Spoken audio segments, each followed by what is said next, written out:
Basic exchange and cooperation agreement BECA. So దీని గురించి మీరు న్యూస్ పేపర్స్లో చదివేసే ఉంటారు, టెలివిజన్ ఛానల్స్లో కూడా ఎన్నో వార్తలు మీరు చూసే ఉంటారు. సో దీని గురించి ప్రత్యేకంగా మనం మాట్లాడడానికి ఏమీ లేదు. కానీ ఈ బీకా అగ్రిమెంట్ రెండు దేశాలను వీళ్ళు టార్గెట్ చేస్తూ తయారు చేసుకున్నారు అనేది మాత్రం మనకి అర్థమైపోయింది. మరి ఈ రెండు దేశాల ఈ రెస్పాన్స్ ఎలా ఉంది, వాళ్ళ రియాక్షన్ ఎలా ఉందంటే, ఒక మంచి పని జరిగినప్పుడు ప్రతి ఒక్క దేశం కూడా అవునండి ఇది అందరికీ కూడా మంచిది అని చెప్పి మీకు ఒక అంటే బాధ్యత కలిగిన దేశాలు చెప్తారు. కానీ చైనా, పాకిస్తాన్ అలాంటి దేశాలు కానే కావు. కాబట్టి వాళ్ళు ఏంటంటే చాలా వైలెంట్గా, చాలా దారుణంగా వాళ్ళు రియాక్ట్ అయ్యారు. సో ఆ రియాక్షన్ ఎలా ఉంది అనేది మనం చూద్దాం. ఇప్పుడు బీకా అన్నప్పుడు ఇది 2020లో మనం వేసుకున్నాం. కానీ దీనికి ముందు కూడా 3 కీలకమైన అగ్రిమెంట్లు భారతదేశానికి అమెరికాకు మధ్య మీకు జరిగింది. ఇప్పుడు మీరు 2002లో చూసారనుకోండి, general security of military information అని చెప్పేసి మనకు చాలా కీలకమైన ఒక అగ్రిమెంట్ వేసుకున్నాం. అలాగే 2016లో logistics exchange memorandum of agreement అని చెప్పేసి ఇంకొకటి, అంటే లాజిస్టిక్స్ అన్నప్పుడు ఏంటంటే మన దగ్గర ఎలాంటి డేటా ఉంది, వాళ్ళ దగ్గర ఎలాంటి డేటా ఉంది అనే దానికి సంబంధించిన వివరాలను మనం ఎక్స్చేంజ్ చేసుకుంటాం. అలాగే 2018లో communication compatibility and security information అని చెప్పేసి ఇంకొక అగ్రిమెంట్. ఈ 3 చూసారనుకోండి, ఇవంతా కూడా ఏంటంటే శాంతి భద్రతకు సంబంధించిన అగ్రిమెంట్స్. మళ్ళీ భారతదేశాన్ని ఒక టెక్నికల్ దేశంగా చూడాలని చెప్పి అమెరికా అనుకుంటుంది. అంటే పాత చింతకాయ పచ్చడి ఆలోచనలు అనేవి ఇక మీదట మనకి పనికిరావు. మనం మోడర్న్గా ఉండాలి, సాఫిస్టికేటెడ్గా ఉండాలి, అలాగే ఒక మిలిటరీ పవర్గా ఎదగాలి. తక్కిన దేశాలు అలాంటి ప్రయత్నాల్లోనే ఉంటున్నారు. ఇవాళ మీకు అమెరికా యొక్క secretary of state Mike Pompeo, అలాగే డిఫెన్స్ సెక్రటరీ మార్క్ ఎస్పర్, వీళ్ళిద్దరూ కూడా 2+2 మినిస్ట్రియల్ డైలాగ్ అని చెప్పి వచ్చి కూర్చున్నారు. అంటే ఇది ఎంత ముఖ్యమో మీరు ఒక్కసారి గమనించండి. ఇది ఏంటంటే పూర్తిగా ఇండో పసిఫిక్ రీజన్లో ఉండే శాంతి భద్రత అనండి, అలాగే సావెర్నిటీ అంటాము, అలాగే ఇంటెగ్రిటీ అంటాము. సో వీటికి సంబంధించి అంటే ఏంటి, మీకు ఆ ప్రాంతం అంతా కూడా సస్యశ్యామలంగా ఎలాంటి భయం అనేది లేకుండా ఇంటర్నేషనల్ లా ఏం చెప్తుందో దానికి అనుగుణంగా, అలాగే రూల్ ఆఫ్ లా అని అంటారు. ఈ రూల్ ఆఫ్ లా అనే దాన్ని ప్రతి ఒక్క దేశము కూడా పాటించాలి. సో అలాగా మీరు ఎప్పుడైతే పాటించారో, మీరు ఇంటర్నేషనల్ లాను మీ చేతుల్లో తీసుకుంటారో, ఇంటర్నేషనల్ రూల్స్ని మీరు అధిగమిస్తారో, అప్పుడు ఇమీడియట్గా ఆ చుట్టుపక్కల ఉండే దేశాలందరూ కూడా మిమ్మల్ని ఎదిరించి వాళ్ళు పోరాటం చేస్తారు. ఇప్పుడు చైనా పరిస్థితి అదే జరిగింది. ఇప్పుడు ఈ బీకా యొక్క ముఖ్యమైన ఉద్దేశం ఏమిటి అంటే, ఇండో పసిఫిక్ రీజన్లో శాంతి భద్రత, అలాగే చైనా యొక్క ఆగడాలు. మీరు గమనించారనుకోండి, డిఫెన్స్ మినిస్టర్ మళ్ళీ చైనా అన్న పేరు లేకుండా ఈ అంతర్జాతీయ జలాలలో మనకు ఉన్న రూల్స్ని ప్రతి ఒక్క దేశము కూడా పాటించాలి, ఆ సావర్నిటీ అనే దాన్ని పాటించాలి, ఇంటిగ్రిటీని పాటించాలి, ఎవరైతే చెయ్యరో వాళ్ళని మేము ఎదిరిస్తాము అని చెప్పి ఆయన చెప్తున్నాడు. కానీ సెక్రటరీ ఆఫ్ స్టేట్ అమెరికా మీకు మైక్ పాంపియో మాత్రం క్లియర్గా చెప్తున్నాడు, చైనా అనేది ఇవాళ డెమోక్రటిక్ కంట్రీస్కి ఒక పెద్ద ఎనిమి. వీళ్ళు అంతర్జాతీయ నియమ నిబంధనలను అసలు పాటించడం లేదు. కాబట్టి వీళ్ళకి బుద్ధి చెప్పాలి అంటే భారతదేశం లాంటి ఒక శక్తివంతమైన దేశంతో మేము ఇలాంటి ఒక అగ్రిమెంట్ వేసుకోవాల్సిన అవసరం ఉంది. కాబట్టే మేము ఇక్కడ న్యూఢిల్లీ దాకా వచ్చాము, ఈ అగ్రిమెంట్ వేసుకున్నాము. ఇది చాలా చాలా ముఖ్యమన్నారు. అంటే ఈ బీకా అనేది ఏం చేస్తుంది, దీనివల్ల అమెరికాకి ఏమిటి ఉపయోగం, భారతదేశానికి ఏమిటి ఉపయోగం చూసాం అనుకోండి. ఇది పూర్తిగా ఏంటి అంటే మీకు నాటికల్, ఏరోనాటికల్, సో దీనికి సంబంధించిన ఇన్ఫర్మేషన్, కమ్యూనికేషన్ అమెరికా మనతో షేర్ చేసుకుంటుంది, మనం కూడా వాళ్ళతో షేర్ చేసుకుంటాం. ఇప్పుడు జియోడేటిక్ అంటారు. జియోడేటిక్ అంటే ఏం లేదు, ఒక భూభాగాన్ని తీసుకున్నామంటే అక్కడ కొలతలు ఏమిటి, ఎంత దూరం ఏమేమి, అంటే అడవులు ఎక్కడ ఉన్నాయి, సముద్రం ఎక్కడ ఉంది, అక్కడ నీ శత్రువు యొక్క ఆర్మీ ఎంత ఉంది, వాళ్ళు ఎలాంటి వాళ్ళ ఆ కమ్యూనికేషన్ సిస్టమ్స్ అనండి, అలాగే వెపనరీ సిస్టమ్స్ అనండి, వీటిని ఎక్కడ మోహరించున్నారు, దీనికి సంబంధించిన ఆ ఇంటెలిజెన్స్, ఆ సర్వేలెన్స్, రీకానిసెన్స్ అంటారు.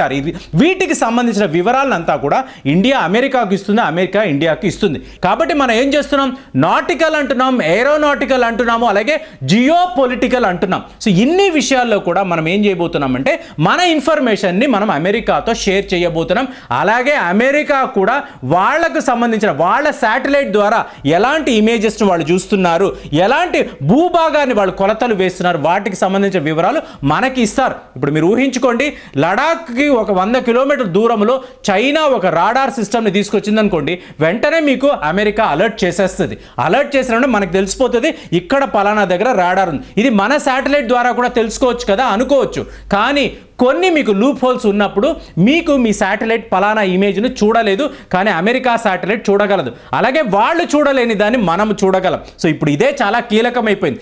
దీని గురించే చైనా రెస్పాన్స్ చాలా చాలా దారుణంగా ఉంది. వాళ్ళు ఏమంటున్నారంటే ఇవాళ ఇద్దరు మినిస్టర్స్ పని కట్టుకొని న్యూఢిల్లీ వచ్చి ఇలాంటి ఒక అగ్రిమెంట్ వేసుకుంటున్నారంటే ఇది చాలా చాలా దారుణము. భారతదేశం అమెరికా సౌత్ చైనా సీలో చాలా పెద్ద చిచ్చు పెట్టాలని ప్లాన్ చేస్తున్నారు.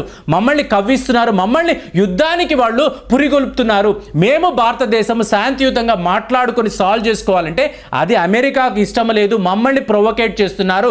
కాబట్టి ఇలాంటి అగ్రిమెంట్ అనేది వాళ్ళు వేసుకుంటున్నారు. ఇవాళ మొత్తము చైనా అంతా కూడా మీకు భారత శాటిలైట్స్ ద్వారా వాళ్ళు గమనించగలరు, సర్విలెన్స్ చేయగలరు, మా డేటానంతా కూడా వాళ్ళు అమెరికాకు పంపించగలరు.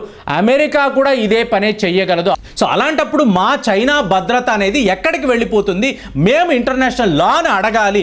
ఇలాంటి ఫెసిలిటీ అమెరికాకు భారతదేశానికి మీరు ఇచ్చారా అని చెప్పి మొత్తానికి ఏంటంటే అమెరికా సపోర్ట్ తీసుకోవడం వలన భారతదేశం ఏమిటి అనుకుంటుందంటే చైనాను మేము చాలా ఈజీగా యుద్ధంలో ఓడించేయగలమని అనుకుంటున్నారు. అది అంత ఈజీ కాదు. మేము క్యామోఫ్లాజ్ చేయడంలో మాస్టర్స్. సో మా క్యామోఫ్లాజ్ కెపాసిటీ అనేది ఇంకా కూడా భారతదేశానికి తెలియదు, అమెరికాకు తెలియదు. మేము భారతదేశానికి గట్టి జవాబు చెప్తాము అని చెప్పి వాళ్ళు చెప్తున్నారు.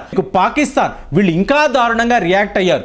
సౌత్ ఏషియాలో భారతదేశం చేస్తున్న ఆగడాలు చాలా చాలా తారాస్థాయికి చేరిపోయింది. ఇవాళ ఈ అగ్రిమెంట్ వలన అక్కడ శాంతి అనేది పూర్తిగా నశించిపోయింది. వాళ్ళు ఎక్కడ పడితే అక్కడ, ఏ దేశం పడితే ఆ దేశం నుంచి వీళ్ళు కొత్త కొత్త యుద్ధ విమానాలు తెచ్చుకుంటున్నారు, స్పేర్ పార్ట్లు తెచ్చుకుంటున్నారు, మోడర్న్ రీకానిసెన్స్ సిస్టమ్స్ అనేవి తెచ్చుకుంటున్నారు. తెచ్చుకొని ఇవాళ అణు పరీక్షలు అనేవి కూడా వాళ్ళు చేస్తూనే ఉన్నారు. 40 రోజుల్లో వాళ్ళు 13 మిజైల్ టెస్టులు చేశారు. అంటే వాళ్ళు మమ్మల్ని ఏ విధంగా టార్గెట్ చేస్తున్నారు అనేది మాకు అర్థమైపోయింది. వీళ్ళు నాన్ ప్రొలిఫరేషన్ అని చెప్పేసి ఒక అగ్రిమెంట్ మీద సంతకం పెట్టారు, కానీ ఇవాళ దీనికి పూర్తిగా వీళ్ళు ప్రవర్తిస్తున్నారు. సౌత్ ఏషియాలో వీళ్ళు శాంతిని కోరుకోవడం లేదు, యుద్ధాన్నే వీళ్ళు కోరుకుంటున్నారు. కాబట్టి భారతదేశం సౌత్ ఏషియా మీకు ఆ రీజన్లోనే ఒక ప్రమాదకరమైన దేశంగా మారిపోయింది. ఇవాళ అమెరికాతో కలిసి ఈ బీకా అగ్రిమెంట్ వేసుకోవడం వలన మా పరిస్థితి ఇంకా కూడా దయనీయంగా మారిపోయింది. ఏ సమయంలో ఎప్పుడు భారతదేశం మా మీదకు దాడికి వస్తారో మాకే తెలియదు. కాబట్టి మేము పూర్తిగా మా ఆర్మీని కానివ్వండి, ఎయిర్ ఫోర్స్ని కానివ్వండి రెడీ చేసుకొని ఉన్నాము. ఇది ఒక మంచి ఫలితాన్ని ఇవ్వదు. ఇది ఒక మంచి విషయం కానే కాదు. ఈ బీకా అగ్రిమెంట్ మేము పూర్తిగా వ్యతిరేకిస్తున్నాము. ఆసియా ఖండానికే ఇలాంటి ఒక అగ్రిమెంట్ మంచిది కాదు అని చెప్పేసి పాకిస్తాన్ రియాక్ట్ అవుతున్నారు. నేను అంటున్నాను కదా, ఈ దెయ్యాలు వేదాలు వల్లించడం అంటే ఇదే. వీళ్ళు కుదురుగా ఉంటే ఇలాంటి అగ్రిమెంట్లు మనకెందుకు? మనము ఒకవైపు చైనాతో, ఒకవైపు పాకిస్తాన్తో 2 ఫ్రంట్ వార్ అనేది మనం ఎందుకు చెయ్యాలి? దానికి కావాల్సిన ఇంతంత పరికరాలను మనం ఎందుకు సమకూర్చుకోవాలి? అందరూ శాంతియుతంగా ఉంటే, ఒక దేశం ఇంకో దేశం మీద దాడి చెయ్యకుండా, వాళ్ళ భూభాగాలను వీళ్ళు ఆక్రమించుకోకుండా ఉంటే ఇలాంటి సమస్య రాదు. కానీ ఇందులో చైనానే ఫస్ట్ ఉంటుంది. ప్రతి ఒక్క దేశ భూభాగాన్ని ఆక్రమించుకోవాలని చూస్తున్నది చైనా. వాళ్ళు ఇవాళ శాంతి గురించి మాట్లాడుతున్నారు, భద్రత గురించి మాట్లాడుతున్నారు. సో ఇలాంటి ఈ చైనా పాకిస్తాన్కి మనం ఎలా బుద్ధి చెప్పాలి అంటే, ఈ బీకా అగ్రిమెంట్ వలన ప్రపంచంలో ఎక్కడ ఏం జరిగినా, అంటే చైనాకు పాకిస్తాన్కి సంబంధించి ఏం జరిగినా ఫస్ట్ హ్యాండ్ ఇన్ఫర్మేషన్ మన దగ్గరే ఉంటుంది. మన సర్విలెన్స్ శాటిలైట్స్ అంత యాక్టివ్ అయిపోయి ఉంటాయి. అమెరికా ఇక మీదట మనని ఆపదు. ఆ డేటాని పూర్తిగా వీళ్ళు ఈ 2 దేశాలు కూడా షేర్ చేసుకుంటారు. ఇప్పటి వరకు ఆ రెస్ట్రిక్షన్ ఉంది, ఇక మీదట ఆ రెస్ట్రిక్షన్ ఉండదు. సో ఇది ఒక గొప్ప అభివృద్ధి. సో ఇలాంటి ఒక డెవలప్మెంట్ మీరు ఎలా చూస్తున్నారు? మీ అభిప్రాయాలు ఏమిటి? సో ఇలా బీకాకు సంబంధించి ఇంకా మీ దగ్గర వివరాలు ఉన్నాయా? ఉంటే దయచేసి కామెంట్ సెక్షన్లో మీరు షేర్ చేయండి. అవి అందరం కూడా కలిసిమెలిసి తెలుసుకుందాం. ఇంకా కొత్త కొత్త విషయాల గురించి మాట్లాడదాం. జై హింద్.